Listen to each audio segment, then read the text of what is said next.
마태복음 4장 18절에서 22절 말씀 교독합니다. 갈릴리 해변에 다니시다가 두 형제 곧 베드로라는 시몬과 그 형제 안드레가 바다에 금을 던지는 것을 보시니 그들은 어부라.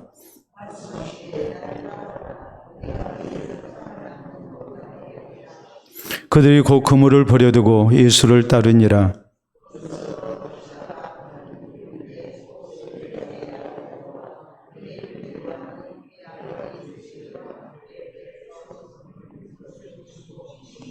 그들이 곧 배와 아버지를 버려두고 예수를 따르니라. 아멘. 기도와 말씀 받도록 합니다. 하나님 아버지 감사합니다. 오늘도 우리를 주의 전으로 부르시사 주를 향한 경배 가운데 또 하나님을 향한 찬송과 기도 가운데 우리의 마음을 더욱 정결케 할 수 있도록 도우시고 이 시간 하나님의 말씀을 통해서 우리가 생명의 양식으로 배부름을 얻고 또 주의 거룩하신 뜻을 분별하고 또 그 뜻을 마음에 품고 살아갈 수 있는 귀한 기회를 주신 줄로 믿고 감사합니다. 우리 모두가 다 주의 말씀 듣고자 주님 앞에 있나이다. 주의 성령님 함께하여 주셔서 성령께서 교회를 향하여 하시는 말씀 또 나 자신을 향한 말씀이 되기를 원합니다.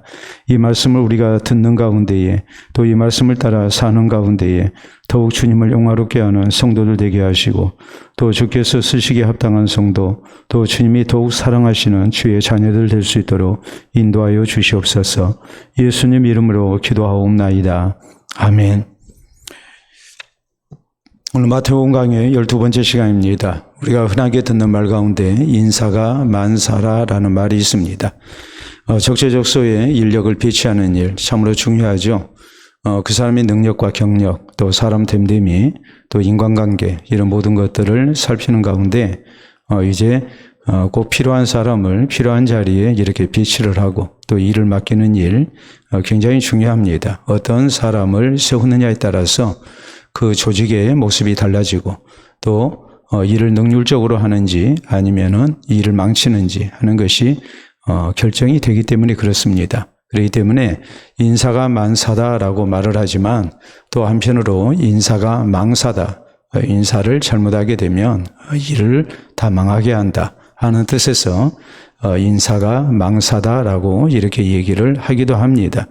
우리는 지난 시간에 예수님의 공생애를 시작하시고 특별히 세례요한이 잡히셨을 때에 갈릴리로 물러가셔서 하나님의 때를 기다리셨다가 이제 사역을 시작하신 일에 대해서 말씀을 살폈습니다. 갈릴리에서 사역하신 일, 그것은 이방의 갈릴리 땅인데 흑암에 앉은 백성들에게 예수 그리스도가 하나님이 보내신 우리 인생의 참 빛 되심을 이렇게 나타내신 일이라고 그랬죠. 참으로 세상에서 소외되고 비천한 자들 이들을 사랑하시고 또 긍휼히 여기셔서 이제 저희에게 하나님의 생명의 구원을 이렇게 나타내시는 사역을 시작하십니다.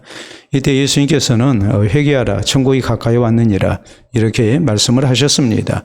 이 말씀의 의미는 하나님 앞에 내가 죄인인 것을 깨닫고 예수 그리스도를 하나님이 보내신 그리스도로 믿는 일, 구주로 믿는 일 이것이 가장 중요하다는 말이고 또 이 일을 위해서 예수님이 오셨고 그렇기 때문에 이제 우리가 더 이상 예수님을 구주로 믿는 일을 뒤로 미뤄서는 안 되는 우리가 다급한 마음을 가지고 예수님을 구주로 믿어야 한다는 그런 말을 함축하고 있는 그런 이제 선언이라는 내용에 대해서 말씀을 우리가 살폈습니다.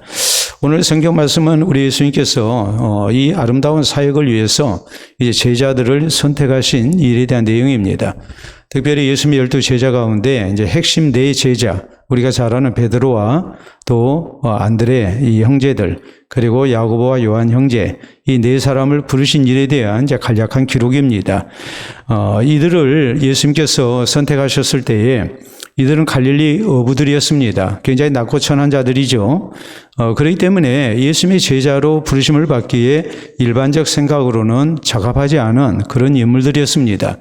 당시 명문으로 손꼽히는 가말리엘 문화의 그런 문화생도 아니고 또 랍비 학원생도 아니고 그렇다고 해서 정치인도 아니고 또 부유한 그런 사람도 아니고 귀족도 아니고 세상적으로 볼 때에 별로 쓸모없는 사람들, 다른 사람의 리더가 될 만한 그런 사람들이 아닌데 우리 예수님께서 이런 사람들을 이제 예수님의 핵심 제자로 부르신단 말이에요. 그렇기 때문에 이 네 제자의 부르심을 통해서 우리 예수님께서 왜 이들을 선택을 하셨을까? 무슨 목적으로 이들을 선택하셨을까? 그리고 주님의 부르심에 이들은 어떤 응답을 했는가? 이것이 이제 오늘 우리가 살필 중요한 내용입니다. 왜냐하면 이 시대에 우리 주님께서 우리를 역시 주의 제자로 부르시고 우리에게도 동일한 사명을 주셨기 때문에 그렇습니다.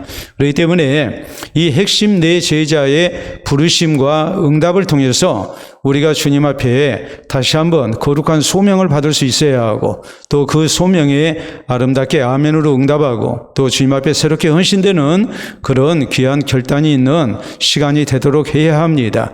자, 그렇다면 먼저 우리 예수님께서 이 네 제자를 부르실 때 그때 이 제자들이 무엇을 하고 있었는가라는 사실입니다. 오늘 성경 말씀은 이 네 제자가 자기들이 해야 할 일을 성실하게 잘 감당하고 있을 때 성실한 모습으로 일하고 있을 때 우리 예수님께서 이들을 부르셨음을 말씀을 합니다. 오늘 성경 말씀 18절 이렇게 말씀이 기록됩니다. 갈릴리 해변에 다니시다가 두 형제 곧 베드로라는 시몬과 그 형제 안드레가 바다에 금을 던지는 것을 보시니 그들은 어부라 말씀하시되 나를 따라오라 내가 너희를 사람을 낚는 어부가 되게 하리라 하시니 해서 이제 이 제자들이 예수님을 이제 이들이 따르게 됩니다. 21절에 보면 거기서 더 가시다가 다른 두 형제 곧 세베대의 아들 야고보와 그 형제 요한이 그의 아버지 세베대와 함께 배에서 금을 깁는 것을 보시고 부르시니라고 성경은 또 이렇게 말씀을 하고 있죠. 그렇기 때문에 이들 네 제자가 당시에 뭐하고 있었는가? 놀고 있고 하는 일 없이 그저 빈둥빈둥 이렇게 지내는 사람을 예수님께서 제자로 부르셨는가? 그건 결코 아닙니다. 이들 제자들은 갈릴리에서 고기를 잡는 어부들이었습니다. 어떤 경우 자기 아버지를 도와서 이렇게 일하는 사람들이었죠. 근데 갈릴리 해변을 거니시다가 베드로와 또 그 형제 안드레를 보시고 이렇게 나를 따르라고 예수님께서 부르신단 말이에요. 그런데 이 제자들이 이 베드로와 요한이 그때 뭐하고 있었느냐? 이들이 했던 일은 고기 잡는 어부였다라고 성경은 말씀을 합니다. 자, 고기 잡는 일이 쉬운 일이 아니죠. 근데 우리가 이제 같은 내용을 기록하고 있는 누가복음 5장에 있는 말씀을 보면 이들이 밤이 새도록 고기를 잡았다. 성경은 이렇게 말씀을 하거든요.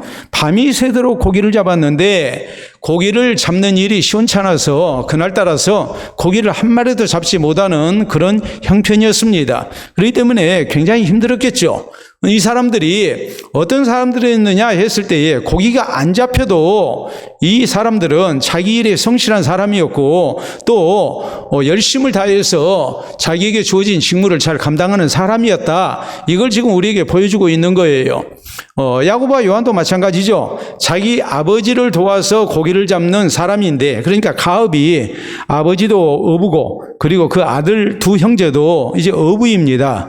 아버지를 도와서 고기를 잡습니다. 고기를 잡는데 여기 성경 말씀에 보면은 아버지를 도와서 그물 깁는 것을 돕고 있었다. 성경은 이렇게 말씀합니다. 자, 그물을 내리고 거두다 보면 아무래도 씻긴 것이 나오게 되고 그리고 이제 아무리 피곤하고 또 힘들어도 그물 깁는 것을 또 해야 한단 말이에요. 어부들이 잠시도 쉴 틈이 없죠. 예, 그래서 쉬는 시간이면은 이제 그물을 깁고 이렇게 하지 않습니까? 근데 이 야고보와 요한 형제가 아버지를 도와서 그물을 깁고 있었다. 근데 그 시간이 언제였느냐? 그 시간이 역시 아침 시간이에요. 그러니까 밤새도록 고기를 잡았지만 고기를 잡지 못하고 이런 상황 속에서 또 그물에 이상이 생기지 않았는가를 살피면서 이제 그물을 깁고 있는 거예요. 여러분, 내가 열심으로 일해가지고 거기에 대한 보람이 있었다면, 아름다운 결과가 있었다면 굉장히 사람이 기분이 업돼가지고 열심으로 일을 할 거예요. 그리고 집에 집에 들어가서 쉬는 것보다도 고기도 정리할 것이고 또 어망이랄지 어구도 이렇게 손보고 할 거예요. 왜냐하면 내가 일한 것에 대한 보람이 있으니까 신이 나서 그렇게 하겠죠. 근데 우리가 이 병행구절인 누가복음에 있는 말씀을 보면 이들은 밤새도록 고기를 잡았지만 고기를 잡지 못했습니다. 그런데 이 고기를 잡지 못한 상황 속에서도 저희는 아침에 그물을 싣고 있었고 또 그물을 깁고 있었단 말이에요. 그러니까 이게 보통의 성실이 아니고는 할 수가 없어요. 사람이 내가 밤새도록 수고했는데 거기에 대해서 아무런 결과를 얻지는 못하면 일하고 싶은 기분이 안 나죠. 그리고 뭐 하겠습니까? 낙심이 되고 기운이 빠지고 해서 우선 가서 피곤이 배로 몰려와가지고 우선 쉬고 그물 깁는 거 나중에 해야 되겠다. 이런 생각을 할 수 있어요. 또 그물을 이렇게 걷어봤을 때 고기가 안 잡혔기 때문에 그물이 별로 상하지 아니했을 거라 생각을 하고 그물 깁는 일을 소홀히 할 수도 있어요. 그런데 이들은 그런 사람들이 아니었어요. 성실히 몸에 밴 사람이에요. 성실하게 일하는 사람이고 또 성실히 앞으로 해야 할 일을 미리미리 준비하는 사람들이었단 말이에요. 고기가 안 잡혀도 밤새도록 고기를 잡는 사람이에요. 고기 한 마리 잡지 못했지만은 역시 아침에 내가 해야 할 일을 다 해놓고 쉬러 가는 사람이에요.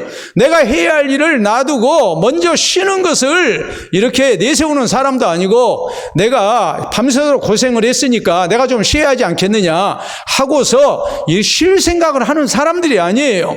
이들의 생활 습관이라는 것이 얼마 동안 고기를 계속 잡았는지 모르지만은 적어도 몇 년을 했을 겁니다. 그런데 고기 잡는 것 자체가 쉬운 일이 아닌데 그 고된 직업을 가지고서도 저희는 열심으로 수고하는 사람이었어요.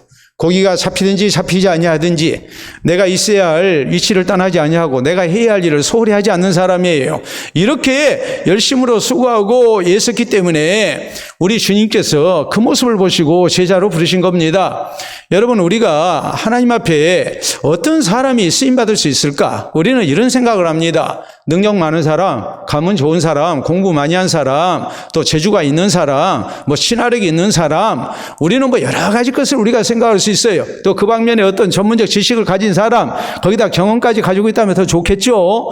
우리는 이런저런 조건들을 생각을 합니다. 그리고 거기에 나를 비춰서 나는 이것이 안 되고 저것이 안 되고 이래서 부족하고 저것이 부족하고 해서 그래서 나는 하나님 앞에 별로 쓰임받을 존재가 아니다라는 그런 자기 합리화 속에 빠집니다. 근데 우리 주님께서 사람을 부르시는 모습을 보면은 그렇게 부르시지 않았어요.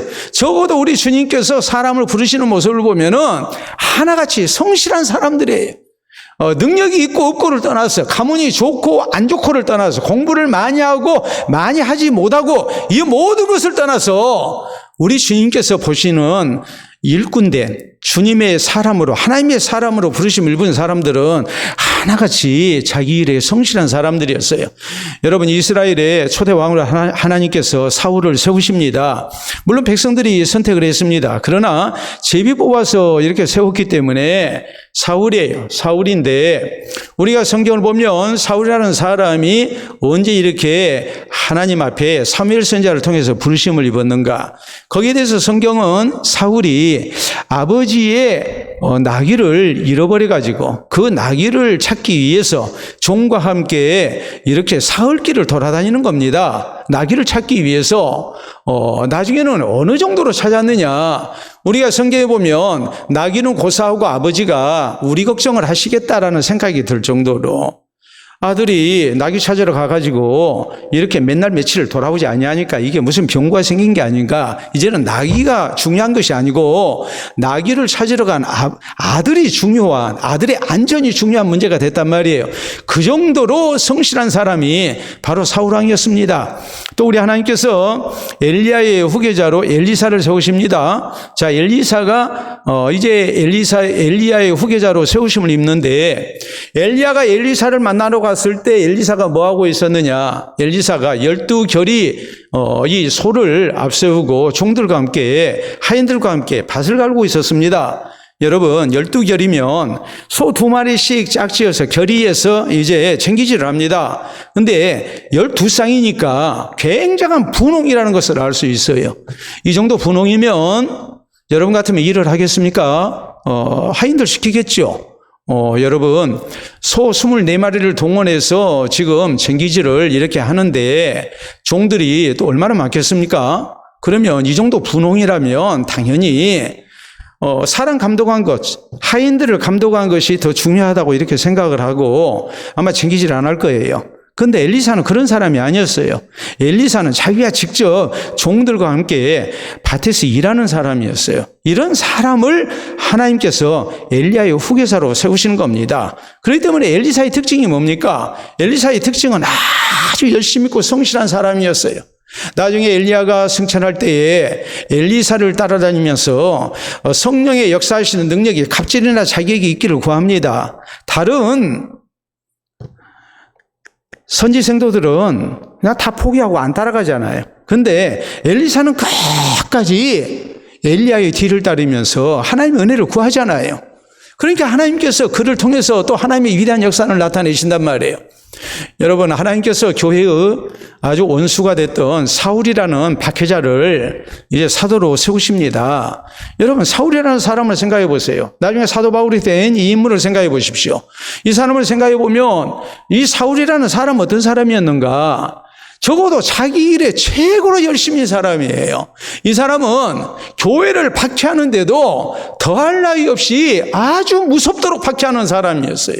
적어도 자기가 해야 할 일을 바로 알고 그 해야 할 일에 대해서 목숨을 걸고 진심이었던 사람이 바로 사울입니다. 이런 사람을 부활하신 예수님이 만나주시고 이제 사도로 세우십니다. 그러니까 그가 뭐합니까? 결혼도 안 하고 평생도록 죽도록 충성을 하죠. 그 정도의 성실이 있었고 신실함이 있는 사람이 바로 사울이었고 사도 바울이었어요. 우리 하나님께서 쓰시는 사람은 그 사람이 공부를 많이 했기 때문에 그 사람이 가문이 좋아서 경력이 화려해서 또 능력이 있어서 인간관계가 좋고 인맥이 좋아서 그런 사람을 하나님이 세우신 것이 아니고 하나같이 내가 해야 할 일이 무엇인가, 하나님이 나에게 맡기신 일이 무엇인가, 여기에 대해서 책임감을 가지고 성실하게 일하는 사람이라는 사실을 우리는 잊어서는 안 됩니다. 우리가 잘 아는 카터 전 미국 대통령이 있습니다. 이분이 이제 유명한 리코버 해군 제독의 휘하에 들어가기 위해서 이제 면접을 보게 됐습니다. 리코버 제독이 이제 카터에게 묻습니다. 자네 해군 사관학교 졸업할 때 몇 등으로 졸업했나 그랬어요. 그랬더니 카터가 59등입니다 그랬어요. 우리가 59등 하면은 별것 아닌 것 같은데 미국의 해군 사관학교 생도가 820명이거든요. 820명에서 59등이니까 적어도 상위 6%, 7% 안에 든 아주 우수한 성적을 거둔 겁니다. 자기는 59등이라고 대답을 하면서 좀 우쭐해가지고 대답을 했어요. 그랬더니 리코버 제독이 그에게 묻습니다. 최선을 다한 성적인가 그랬어요. 자네 학교 다닐 때 최선을 다했는가? 그래서 카터가 그 말에 딱 말문이 막힙니다. 그리고 이렇게 대답을 합니다. 최선을 다하지 못했습니다. 제가 좀 학교 다닐 때 설렁설렁한 감이 없지 않아 있었습니다. 그랬어요. 리코버 제독이 또 얘기를 하는 거예요. 왜 최선을 다하지 않았는가? 대답을 못하죠. 그가 리코버 제독의 이제 휘하에 들어가서 이렇게 해군 복무를 합니다. 그런데 이 일이 이 카터에게 있어서 터닝 포인트가 됐어요. 그의 인생의 전환점이 됐어요. 그리고 이것이 그의 좌우명이 됐어요. 내가 앞으로 무슨 일을 하든지 나 있는 곳에서 나는 모든 일에 최선을 다해야 되겠다. 최선을 다해야 되겠다. 그래서 카터는 그 후로 최선을 다한다는 이 인생의 좌우명을 세우고 자기가 하는 모든 일에 최선을 다했습니다. 여러분, 카터가 대통령으로 그가 정치인으로 최선을 다했다고 생각하기에 앞서서 그가 정치인이 되기 전에 그가 했던 일은 땅콩 농장주였어요. 땅콩 농사를 짓는 사람이었어요. 땅콩 농사를 짓는 일도 그는 최선을 다했어요. 그래서 자기 분야에서 전문가적인 소양을 갖추고 성공한 사람이었어요. 그럴 때 그가 무슨 일을 해도 다른 사람보다 더 나은 사람이 될 수 있었고 이것이 인정받고 결국에 미국의 대통령 자리에 오르게 된 거예요. 여러분, 오늘 우리가 다른 재주는 없다 할지라도 성실한 종이 돼야 됩니다. 자기 일에 성실한 사람이 돼야 됩니다. 그래야만이 우리는 사람 낚는 어부가 될 수 있어요. 성실치 못하면 성공하기도 힘들어요. 그러나 우리가 사람 낚는 어부가 되려면 그리스도인으로서 사람 낚는 어부가 되기 위해서 우리에게 무엇이 필요한가? 우리는 이래요. 내가 좀 부자로 살면, 내가 좀 공부 많이 하면, 내가 좀 영향력 있는 사람이 되면, 내가 좀 인맥이 좀 좋으면, 내가 다른 사람들에게 이렇게 선한 영향력을 끼치고 저희를 교회로 인도할 수 있고 구원의 길을 인도할 수 있을 것이다. 내가 사람 낚는 어부가 될 수 있을 것이다.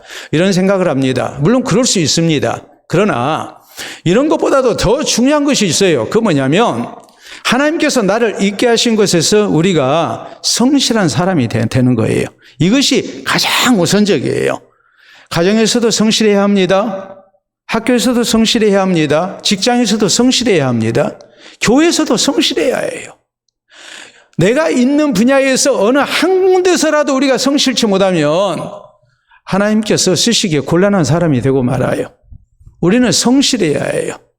정말 전심을 다해서 우리가 신앙생활도 성실하게 해야 하고 내게 주어진 직분도 우리가 성실하게 감당해야 하고 경건생활도 우리가 성실하게 해야 하고 또 우리는 직장생활도 성실해야 합니다. 그리스도인으로서 성실해야 해요. 그래서 인정을 받아야 해요. 가정생활도 성실해야 해요. 모든 일에 성실한 사람이 하나님의 영광을 드러내는 것이고 하나님께서 더 많은 것을 맡겨주시는 사람이 되는 것이고 또 성실한 사람이 주변에 있는 사람들에게 인정받고 이런 사람이 결국에 예수 그리스도의 제자로서 사람 낚는 어부로 쓰임을 받습니다. 이 사실을 기억하고 우리가 언제 어디서나 내게 주어진 모든 책무를 정말 성실함으로 잘 감당하는 가운데 주께 영광이 되고 사람들에게 인정받고 또 그래서 우리가 주변 사람들에게 감동이 되는 가운데 우리의 말이 진실한 말로 인정받고 또 저희를 그리스도께 인도하는 사람을 낚는 어부로 귀하게 쓰임받는 우리 모두가 될 수 있기를 바랍니다. 자, 두 번째, 오늘 성경 말씀은 예수님께서 이들을 왜 부르셨는가라는 거예요. 예수님이 왜 우리를 부르셨는가? 왜 나를 먼저 예수님이 주의 제자로 주의 백성으로 부르셨는가? 그건 사람 낚는 어부가 되게 하기 위해서예요. 오늘 성경 말씀 19절에 보면 말씀하시되 나를 따라오라 내가 너희를 사람을 낚는 어부가 되게 하리라 하시니 그랬어요.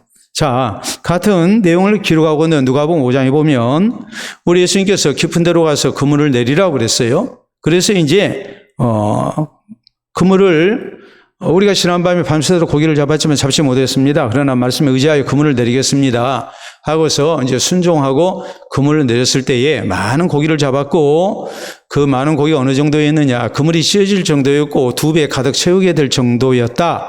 성경은 이렇게 말씀을 하죠. 그런데 우리 예수님께서 베드로와 요한 혹은 이 안드레 또 야고보 이런 사람을 부르실 때에 고기를 많이 잡으라고 부르신 게 아니라는 사실이에요. 주의 말씀에 순종했을 때 고기를 많이 잡았고 또 이것을 통해서 예수 그리스도가 하나님이 보내신 그리스도라는 확신을 갖게 됩니다. 그리고 주의 나를 떠나소서 나는 죄인입니다 했을 때에 나를 따라오너라 내가 너희로 사람 낚는 어부가 되게 하리라. 그래서 예수님의 제자로 부르심을 받습니다. 이런 일련의 과정을 통해서 우리 주님께서 저희에게 분명한 사실을 강조를 해요. 자, 이들은 어부예요. 어부에게 제일 중요한 일이 뭐겠습니까? 고기 많이 잡는 거예요. 고기를 많이 잡기 위해서 밤새도록 고생하는 사람들이고 그물도 깁는 사람들이고 또 그것을 평생의 직업으로 또 가업을 이어서 아버지와 함께 고기를 잡는 사람들이란 말이에요. 어부는 다른 거 잘할 필요 없어요. 고기 잡는 것이 제일 중요한 일이고 고기를 잘 잡아야 어부로서 인정을 받아요. 그런데 예수님을 따르는 가운데 예수님의 말씀에 순종하니까 그물이 찢어질 정도로 고기를 잡았어요. 지금까지 이렇게 고기 많이 잡아본 적이 있었을까 할 정도로 그물이 찢어질 정도로 2배 가득 고기를 채울 정도로 지금 고기를 잡았어요. 그러면 어떤 생각이 들겠습니까? 야, 내가 예수님을 믿는 가운데 어부로서 성공해야 되겠다. 이런 생각할 수도 있죠. 내가 그물을 던질 때마다 이렇게 그물이 찢어질 정도로 고기를 많이 잡으면 얼마나 좋을까? 그래가지고 내가 이걸 가지고 선교 헌금도 하고 예? 또 가난한 사람도 구제하고 이렇게 해서 내가 복음을 전해야 되겠다 이런 생각도 할 수 있는 것 아니겠습니까? 그런데 이들은 배와 그물을 버려두고 예수님을 따릅니다. 왜요? 예수님이 부르신 목적이 고기 많이 잡아가지고 사람 낚으라, 예수님이 그렇게 말씀하지 아니하시고 나를 따라오너라, 이 말의 의미는 배와 그물을 버려두고 아버지를 놔두고 아버지를 떠나서 이제는 나를 따르는 가운데 고기 잡는 사람이 되라는 거거든요. 사람을 낚는 어부가 되라는 거거든요. 그러니까 미련이 없어요. 그리고 사람 낚기 위해서 따르는 거예요. 여러분, 이 말씀을 우리가 오해하지 말아야 합니다. 이 말씀이 우리의 직업을 우리가 다 버리고 신학교 들어가가지고 다 목회자가 되고 하라는, 또 선교사가 되라는 그런 말씀은 결코 아닙니다. 오늘 성경이 우리에게 말씀하시는 것은 예수님의 핵심 내 제자를 부르실 때 예수님이 이렇게 부르셨는데, 오늘 성경이 우리에게 교훈하시는 것은 뭐냐면 주님이 우리를 부르신 공통의 목적이 있다는 사실이에요. 그건 뭐냐면 우리가 무엇을 하든지 우리가 주를 의지한 가운데 사람 낚는 어부가 돼야 된다는 사실이에요. 사람을 낚게 하기 위해서 주님이 우리를 부르신 거예요. 우리를 먼저 부르신 목적이 바로 그거예요. 나를 먼저 부르셔서 다른 사람 구원하시기 위해서입니다. 근데 우리는 이렇죠. 예수님을 이용해서, 신앙을 이용해서 고기를 더 많이 잡고 싶어 해요. 직장에서 승진도 해야 되겠고 돈도 많이 벌어야 되겠고, 이런 잘못된 기복신앙 속에서 우리가 신앙생활을 하는 경우가 참 많아요. 그런데 우리는 물론 신앙생활을 잘해서 하나님이 사랑하시고 도우시는 가운데 직장에서도 우리가 두각을 나타내고 인정을 받고, 또 우리가 무엇을 하든지 형통한 삶을 살고 또 남에게 꿇어가는 손길이 아니라 꾸어지는 손길로 우리가 산다면 참 좋겠죠. 그런데 그것이 우리의 우선적 목적이 돼서는 안 된다는 사실이에요. 우리 하나님께서는 나를 먼저 구원하셔서 나를 통해서 생명구원의 역사가 일어나기를 원해요. 나를 부르신 이유는, 목적은 뭐냐면 내가 먼저 예수님을 만나고 내가 만난 예수님을 다른 사람에게 전해서 그도 구원 얻게 하는 것, 이것이 하나님이 나를 먼저 부르신 목적이라는 것을 우리가 한순간도 잊어서는 안 돼요. 애굽에서 노예 생활하던 이스라엘 백성들을 하나님께서 구원해 내셨습니다. 노예 생활했던 이 이스라엘 백성들에게 가장 절박한 게 뭐겠습니까? 자유롭게 사는 것, 그리고 배 터지게 먹고 마음껏 인생 즐기면서 사는 것이 우선 최우선적인 그런 인생 목표가 될 수도 있는 거 아니겠습니까? 그런데 우리 하나님께서는 저희에게 내가 너희를 제사장 나라가 되게 하고 거룩한 민족이 되게 했다고 이렇게 말씀을 하시거든요. 거룩한 백성이 되게 하기 위해서. 이 말의 의미는 세상 가운데서 구별된 백성으로, 하나님의 백성으로 살았어. 세상 백성들을 하나님 앞에 이끌고 나아오는 하나님의 사람들 되게 하려고, 그래서 하나님께서 이들을 구원을 하셨다고 말씀을 하고 계시는 겁니다. 하나님께서 우리를 구원하신 목적 역시 마찬가지예요. 예수 그리스도의 증인이 돼서 생명을 구원하는 일에 우리를 쓰기 위해서 부르신 거예요. 우리는 자꾸 그걸 잊어버려요. 어떻게 잊어버리느냐? 내가 세상 가운데서 잘 되는 것이 하나님의 영광을 위한 거라고 생각합니다. 물론 맞습니다. 근데 거기서 그쳐버리면 안 돼요.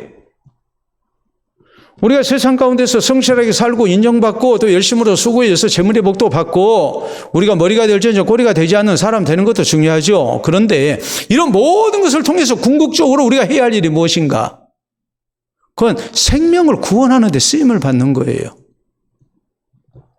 예수님의 제자들이 예수님 따라다니면서 계속 관심을 뒀던 것은 뭐였냐면은, 예수님은 분명히 사람 낚는 어부가 되게 한다고 그랬는데 이스라엘을 회복하심이 언제입니까? 이때입니까? 계속 그걸 묻는 겁니다. 왜요? 예수님이 이스라엘을 해방시키시고 왕이 되시면 우리가 그가 예수님 모시고 따라다녔던 모든 수고에 대해서 보상을 받는다. 우리가 잠깐 한 자리쯤 하겠다. 이런 생각들을 하고 있었거든요. 이게 잘못된 것이죠. 오늘 우리가 본받아야 할 대표적인 인물이 있어요. 바로 아굴라와 브리스라 부부예요. 아굴라 브리스라 부부는 천막을 제조하는 직업을 가지고 있었어요. 근데 이들은 사실 돈 버는 것보다 더 중요하게 생각했던 것이 뭐냐면 생명을 구원하는 일이었어요. 하나님이 오늘 나를 있게 하신 것에서 우리가 하나님께서 기뻐 받으실 만한 일꾼으로 쓰임을 받아야 되는데 우리는 성실하게 수고함으로 인정도 받아야 되지만 나의 성실과 나의 평안과 형통이 궁극적으로 내 주변에 있는 사람들에게 그리스도인으로서 덕을 세우고 저희를 그리스도께 인도하는 모습으로 나타나도록 해야 해요. 거기까지 우리가 쓰임을 받아야 해요. 평안도 사람들의 우스개 가운데 그런 얘기가 있습니다. 평안도에 올꾼이라는 이제 머슴이 있었어요. 하루는 주인이 올꾼이라는 머슴에게 너 내일 아침에 용강 좀 다녀와야 되겠다. 평남에 용강이라는 데가 있거든요. 예, 알겠습니다. 다음날 아침이 돼서 주인이 올꾼을 찾습니다. 올꾼이 어디 갔느냐? 그랬더니 아침부터 안 보이는 거예요. 아무리 찾아도 안 보여요. 아니 내가 일을 시킨다고 분명히 시킬 일이 있다고 얘기를 했는데 이 녀석이 어디를 갔지? 나중에 한참 몇 시간이 흐르고 난 다음에 땀을 빡 흘리면서 나타나는 거예요. 그래서 야 이놈아 내가 너 아침에 일찍 용강 다녀오라고 말하지 아니했느냐? 근데 너 어디 갔다 이제 오느냐? 했더니 주인님 말씀대로 용강 다녀왔습니다. 말이 안 되는 얘기잖아요? 무엇 때문에 나에게 용강을 다녀오라 하시는지 그것을 묻고 자기가 해야 할 일이 무엇인가를 알고 다녀와야죠. 그래서 주인의 뜻도 살피지 아니하고 속된 말로 일을 멍청하게 하는 종을 얘기할 때, 그런 사람을 얘기할 때 용강 머슴이라고 얘기를 합니다. 용강 올꾼이라고 얘기를 합니다. 여러분, 우리가 이런 식이 돼서는 안 돼요. 오늘 예수 그리스도께서 왜 나를 먼저 구원의 백성으로 부르셨는가? 우리가 그것을 잘 생각을 해야 해요. 근데 그 생각을 하지 않고 우리가 그냥 사는 거예요. 나 혼자 예배 드리고, 그리고 내가 신앙 지키고, 그리고 열심으로 일하고, 그래서 일용할 양식을 얻고, 혹은 내 인생에 대해서 하나님께서 도우시는 그런 은혜 속에서 살아야 되겠다 생각하고 날마다 구하는 것이 뭐냐면 하나님 건강하게 해주시고 평안하게 해주시고 우리 자식들 잘 되게 해주시고 그냥 그것만 기도하는 거예요. 내 주변에 있는 영혼들을 하나님께서 구원하시기 위해서 나를 먼저 부르셨구나. 나를 고기 많이 잡는 어부가 아니라 사람 낚는 어부 되게 하기 위해서 하나님께서 나를 먼저 부르셨구나라고 우리가 믿어야 하고 그 주신 사명을 잘 감당하기 위해서 우리가 자나깨나 귀한 영혼들에 대한 관심을 가지고 우리가 그리스도의 사랑으로 나누고 섬기고 또 그 사람 앞에서 덕을 세우고 그 영혼을 위해서 우리가 늘 기도하고 지혜로운 방법으로 우리가 복음을 전하고 이 일을 우리가 해야 되는데 그 일을 안 하는 거예요. 교회가 그 일을 안 하는 거예요. 그리고 교회가 오늘날은 뭐 하고 있느냐? 그냥 고기만 많이 잡을 생각을 하고 있는 거예요. 속된 말로 그냥 어항만 지키고 있는 거예요. 이게 잘못된 일이에요. 여러분 오늘 이 주신 말씀을 생각하면서 우리 주님께서 왜 나를 먼저 부르셨을까? 우리가 다시 한번 생각해야 합니다. 내게 맡겨주신 가족이 있습니다. 또 나와 관계를 맺고 있는 이웃들이 있습니다. 또 내 일터에서 만나는 사람들이 있습니다. 우리는 그 영혼에 대한 관심을 가져야 하고 위해서 기도해야 하고 하나님께서 저 사람을 낚으라고 저 사람을 그리스도께 인도하라고 나를 먼저 부르시고 저 사람 곁에 나를 두셨구나 이렇게 믿고 우리는 열심으로 복음을 증거하고 또 그리스도의 사랑으로 우리가 섬기기를 힘쓰고 해야 합니다. 그래서 우리가 주변에 있는 사람들에게 신뢰 얻는 그리스도인이 되어야 되고 매력적인 그리스도인이 되어야 돼요. 그리고 주변에 있는 사람들이 생각할 때에 호감이 가는 사람, 뭔가 나한테 도움이 되는 사람, 내가 믿어도 되는 사람, 그런 신뢰를 얻는 가운데 또 상대방이 나를 볼 때에 저 사람은 무엇 때문에 저렇게 항상 평화로운 얼굴이고 저렇게 행복한 즐거움으로 저렇게 살아갈까? 그런 궁금증이 일어나는 사람으로 우리가 살아야 해요. 그래서 우리는 예수 그리스도 때문이라는 것을 증거하고 우리 주를 향한 신앙으로 사는 것이 얼마나 소중하고 복되고 그에게도 필요한 일인가를 느끼게 해야 해요. 그래서 우리 모두가 다 사람을 낚는 업으로 귀하게 쓰임을 받을 수 있기를 바랍니다. 세 번째, 오늘 성경 말씀 보면 사실 우리가 그래요. 이 사람들이 예수님의 말씀 앞에 즉각적으로 순종하기가 쉬웠을까? 결코 쉽지가 않아요. 쉽지 않은 이유가 뭐겠습니까? 지금까지 직업이 있잖아요. 직업이 있는데 예수님을 따른다는 거, 예수님이 나를 따라오너라, 내가 너희를 고기를 많이 잡게 해주겠다, 그러면 따랐을 거예요. 근데 내가 너희로 사람 낚는 어부가 되게 하겠다 하니까 이제는 자기들의 인생의 가치관과 인생 목적이 이제는 완전히 바뀌어야 하잖아요. 이게 굉장히 당황스러운 명령이거든요. 거기다 또 무슨 일이 있겠습니까? 나는 과연 그 일을 잘할 수 있을까? 염려되지 않겠습니까?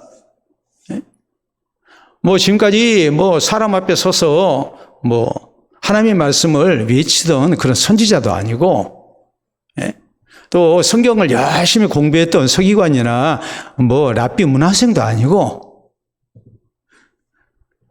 어떤 의미로 보자면은 고기를 많이 잡게 해주겠다고 하면 거기는 자신이 있는데 사람을 낚는 일에는 도무지 자신이 없는 사람들이거든요. 거기에다 가족의 문제도 있지 않겠습니까? 이런 사람들이 예수님께서 나를 따르라, 내가 너희로 사람 낚는 어부가 되게 해주겠다 했을 때 이것은 지금까지 자기가 생각했던 인생의 목표, 자기 인생 목표와도 전혀 생각해보지 아니했던 그런 방향이기 때문에 고민이 될 수밖에 없는 부분이고, 또 자신들의 능력과 자격을 생각할 때도 자신들은 적임자가 아니라는 생각이 들 수밖에 없는 그런 입장입니다. 거기다가 가족이 있는데 과연 가족의 문제는 어떠할 것인가? 아버지하고 같이 일하고 있다가 예수님이 나 따라오너라, 내가 너희로 사람 낚는 어부가 되게 해주겠다. 그러니까 야고보와 요한이 아버지 잘 계십시오, 들으셨죠? 우리 갈랍니다. 그게 그렇게 될 수 있는 일이 아니잖아요. 그런데 오늘 성경 말씀 보면 뭐라고 말씀합니까? 거기 보면은 20절에 그들이 곧 그물을 버려두고 예수를 따르니라. 곧이에요. 22절 그들이 곧 배와 아버지를 버려두고 예수를 따르니라 라고 이렇게 말씀을 합니다. 즉각적인 순종을 해요. 많이 부족함에도 불구하고 또 염려되는 문제가 많이 있음에도 불구하고 즉각적으로 순종을 하는 겁니다. 왜 이렇게 순종을 했을까? 우리가 두 가지 이유를 생각할 수 있어요. 첫째는 예수님의 놀라운 능력을 봤어요. 깊은 데로 가서 그물을 내려 고기를 잡으라 해서 그 말씀에 믿고 순종했더니 그물이 찢어질 정도로 고기를 잡았어요. 그러니까 이분이 정말 하나님이 보내신 그리스도가 맞구나. 그리고서 주여 나를 떠나소서 나는 죄인입니다 라고 이렇게 신앙 고백을 하게 되죠. 하나님께서 보내신 그리스도가, 구주께서 나를 부르시니까 그 명령에 거역을 못한 거예요. 그리고 바로 순종을 한 거예요. 또 하나는 나는 많이 부족하지만 19절에 예수님이 뭐라고 말씀하셨냐면 나를 따라오라, 내가 너희를 사람을 낚는 어부가 되게 하리라라고 말씀하셨거든요. 나 부족해요. 그런데 내가 되게 해주겠다. 전능하신 주님께서 약속을 하신 거예요. 그러니까 곧바로 순종하고 따른 거예요. 내 부족만을 내세우고 핑계 삼지 않았어요. 우리가 입장이 되면은 상당히 우리는 핑계를 댈 것 같아. 그래도 말이에요. 그래도 우리는 계속 그런 식으로 핑계거리를 찾을 것 같아. 그런데 주님께서 되게 해주겠다고 그러니까 곧바로 순종하는 겁니다. 우리가 사도행전 1장 8절에 보면 예수님께서 이들에게 복음 전파를 명령하십니다. 그때 주님께서는 이런 말씀을 하십니다. 오직 성령이 너희에게 임하시면 너희가 권능을 받고 예루살렘과 온 유대와 서마리아와 땅끝까지 이르러 내 증인이 되리라 라고 말씀하셨어요. 오직 성령이 너희에게 임하시면 성령 없이 너희 힘으로 하라는 말씀도 아니고 너희 스스로 노력해서 되라는 말씀도 아니에요. 성령께서 되게 해 주실 것이라고 약속을 하십니다.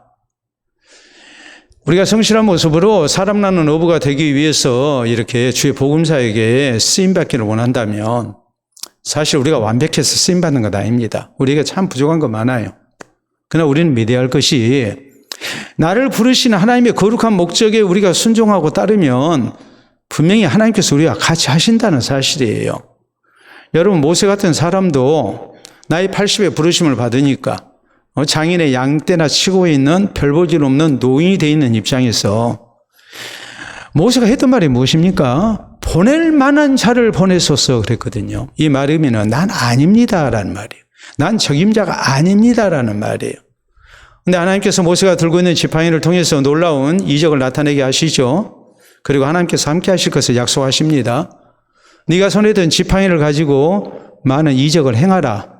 하나님께서 분명히 약속을 하세요. 그리고 성경 말씀하시기를 모세가 애굽으로 가는데 그 손에 하나님의 지팡이를 잡았더라 그랬어요.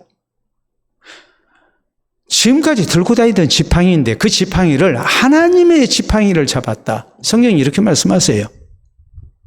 하나님이 세우시고 하나님이 보내셨기 때문에 그리고 하나님이 함께 하시고 도우시겠다고 약속하셨기 때문에 그러므로 그 지팡이를 하나님의 지팡이라고 성경은 말씀합니다. 또 우리가 여호수아서 1장에 보면 그렇죠. 모세가 죽고 여호수아가 모세의 후계자로 세우심을 입습니다. 불안하죠? 두렵죠? 네, 하나님께서 말씀하십니다.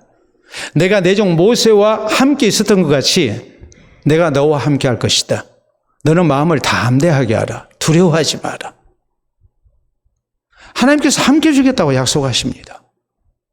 하나님이 그냥 무책임하게 세우시고 너 혼자 잘해봐라 그렇게 하시는 하나님이 결코 아니란 말이에요. 바울 사도는 골로새 1장 29절에 있는 말씀을 보면 내 속에서 능력으로 역사하시는 이 능력을 따라 나도 힘을 다하여 수고하노라 그랬어요. 나 혼자 일한 게 아니고 내 속에서 능력으로 역사하시는 하나님의 은혜가 있었다고 고백을 해요. 빌보서 4장 13절에는 그렇게 말씀을 하죠. 내게 능력 주시는 자 안에서 내가 모든 것을 할 수 있느니라라고 고백을 합니다. 하나님이 나를 부르시고 나를 혼자 두신 것이 아니라 나와 같이 하시고 도와주셨다는 말이에요. 하나님이 우리를 그렇게 쓰신다는 것을 우리가 믿어야 해요. 우리가 사극을 보면 많이 듣는 말이 있다고 그랬죠. 많이 듣는 말이 뭐라고 그랬어요? 사극을 보면 많이 듣는 말 뭐라고 그랬어요? 임금이 왕이 은혜를 베풀고 하면은 뭐라고 그래요? 성은이 만극하옵나이다 그러잖아요. 성은이 만극하옵나이다. 그 다음에 또 쓰는 말이 뭐라고 그랬어요? 통촉하시옵소서라고 그랬죠. 성은이 만극하옵나이다. 자, 임금이 은혜를 베풀었어요. 근데 특히 임금이 만약 벼슬을 내리면 이것은 성은이 만극하옵나이다 해야 되겠죠. 그리고 이건 뭡니까? 가문의 영광이 되겠죠. 그래서 이제 임금이 이렇게 어떤 명령을 내릴 때 이걸 뭐라고 얘기하느냐? 교지라고 얘기를 합니다. 교지. 교는 이제 가르칠 교자를 쓰고 지는 왕의 명령을 이제 뜻하거든요. 그래서 뜻, 명령 이런 말이에요. 지라는 말이. 그래서 왕의 의중, 왕의 뜻을 이렇게 가르쳤다. 그래서 이제 관직을 이렇게 하산달지 혹은 과거에 합격했을 때 증서를 주는 것. 이것은 이제 공식적인 임명장이에요. 거기에다가 토지나 노비나 기타 특권에 대해서 왕이 명령을 내릴 때 이걸 가리켜서 뭐라고 얘기하냐면 교지라고 말을 합니다. 교지를 내려서 그 교지를 받게 되면 이게 가문의 영광이잖아요. 예? 그래서 교지를 딱 바꿔서 임금께서 교지를 내렸구나. 그러고서 딱 교지를 받고 그냥 불쏘시개로 쓰고 그렇게 하겠습니까? 그렇게 안 하죠. 이게 가문의 영광인데. 그래서 한번 보도록 하겠어요. 여러분 교지를 보면 저기 교지예요. 교지 해가지고 이제 누구누구에게 이러이러한 뭐 벼슬을 하사한달지 아니면 관직에 임명한달지 아니면 어떤 토지나 혹은 노비를 이렇게 이제 하사한다는 그런 이제 내용이 적어져 있는 그런 이제 교지예요. 저런 교지를 받았어요. 그러면 어떻게 하겠습니까? 다음 사진 볼까요? 저렇게 족자를 만들어 가지고 가문의 영광이니까 저것이 가문의 뭐가 되겠어요? 가보가 되겠죠. 보물이지요. 예? 그 다음에 보면 저것도 부족해서 액자에다가 넣어가지고 딱 걸어 놓습니다. 그럴만 하지 않겠습니까? 예? 당연히 그럴만 하죠. 예? 왕의 명령이 얼마나 엄중하고 절대적입니까? 그런데 여러분 생각해 보세요. 하나님께서 나를 먼저 예수 그리스도를 구주로 믿어서 구원 얻게 하시고 또 나를 하나님의 동역자로 삼으셔서 내게 직분을 주시고 나를 통해서 하나님의 구원 역사를 이루시겠다고 하면 나를 따라오너라. 내가 너로 사람 낚는 어부가 되게 하리라. 내가 너를 세우고 내가 너를 도와줘서 하나님의 놀라운 생명으로 역사를 이룰 것이다 라고 하나님이 말씀하신다면 우리가 뭐 해야 되겠어요? 하나님 잠깐 나 좀 생각 좀 해볼게요. 그래야 되겠습니까? 곧 따라야 되겠습니까? 감사함으로 우리가 순종하고 따라야죠. 그게 정상이지 않겠습니까? 그런데 우리는 이상하게도 다른 것은 사용 안 하는데 하나님께서 나를 쓰시겠다고 그러면 자꾸 사용을 해요. 핑계를 대고. 이것이 참 잘못이에요. 우리가 하나님 앞에 교지를 받은 사람들이 만왕의 왕 되신 하나님 앞에 교지를 받았다면 우리는 곧 순종하고 기쁨으로 감사함으로 성은이 만극하옵나이다 하고 우리는 따라야 할 사람들이에요. 그게 정상이에요. 원래 예수님께서 제자를 부르셨을 때에 이 4명의 제자가 하나님 앞에 어떤 모습으로 순종하고 따랐는가 우리가 이것을 명심하고 우리도 나를 부르신 주님께서 나와 같이 하시고 나를 통해서 사람 낚는 어부가 되게 하실 것을 생명군의 역사를 나타내실 것을 확신하고 우리도 기쁨으로 감사함으로 순종함으로 곧바로 따르는 신앙의 결단이 우리에게 있기를 바랍니다. 신앙경에는 이런 말이 있습니다. 하나님은 내가 가치가 있어서 선택하신 것이 아니다. 나를 선택하셔서 가치가 있게 하신다라고 말합니다. 여러분 우리가 세상적으로 볼 때 나 스스로 나 자신을 생각할 때에도 내가 세상에서 별로 가치 있는 인물이 아닌 것 같습니다. 그런데 하나님의 무조건적인 사랑 속에서 나를 구원 후 백성을 삼으셨고 또 나를 하나님의 동역자를 삼으셨습니다. 그래서 우리를 가치 있게 하기를 원하세요. 그렇기 때문에 우리에게 필요한 신앙의 자세가 뭐겠습니까? 우리가 정말 하나님의 부르심에 대해서 감사하고 가치 있게 쓰임받는 사람들이 되어야 돼요. 하나님 나라 사역을 위해서 가치 있는 사람이 되어야 돼요. 세상에서만 가치 있는 사람 되려 하지 말고 하나님 나라 사역에 가치 있는 사람으로 우리가 쓰임을 받아야 해요. 내가 교회 직분을 받았기 때문에 내가 가치 있는 사람이다. 그렇게만 생각해서는 안 돼요. 교회 직분 받고 난 다음에 더 가치가 없어지는 사람들도 많습니다. 안타까운 일이에요. 그렇게 해서는 안 돼요. 정말 하나님께서 나를 사랑하셔서 가치 없는 나를 이렇게 구원의 백성 삼으셨음을 감사하고 나를 하나님의 동역자로 세우시고 교회 일꾼으로 세우시고 나를 통해서 생명구원의 역사를 나타내시겠다고 하나님이 나를 부르셨다는 것을 우리가 잊지를 말고 주님 앞에 기쁨으로 감사함으로 우리가 순종하고 따르는 하나님의 백성들이 되어야 됩니다. 무엇보다도 우리는 성실한 일꾼이 되어야 됩니다. 왜 하나님이 나를 부르셨는가? 이것을 한순간도 잊지 말아야 해요. 그리고 하나님이 나를 있게 하신 것에서 살아계신 하나님의 능력 의지하고 하나님의 도우심 의지하는 가운데 우리가 성실한 모습으로 쓰임받아서 내 주변에 있는 사람들에게 늘 덕을 세우고 감동이 되고 또 도움이 되고, 그래서 저희에게 예수 그리스도를 힘있게 증거하는 가운데 사람 낚는 업으로 우리가 쓰임받는 아름다운 은혜가 우리 모두에게 있기를 바랍니다. 우리 함께 기도합니다.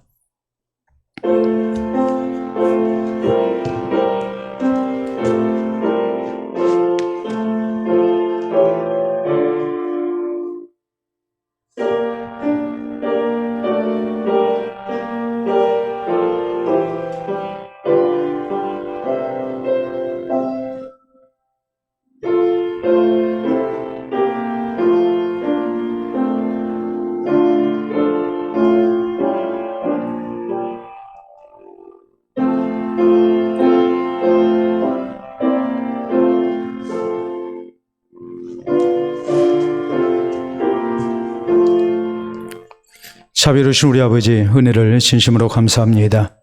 구원 얻기에도 부족한 우리들을 우리 하나님께서 크신 사랑으로 구원해 주시고 하나님의 자녀 또 하나님의 일꾼 되게 하시고 하나님의 동역자 될 수 있도록 은혜 주시니 감사합니다.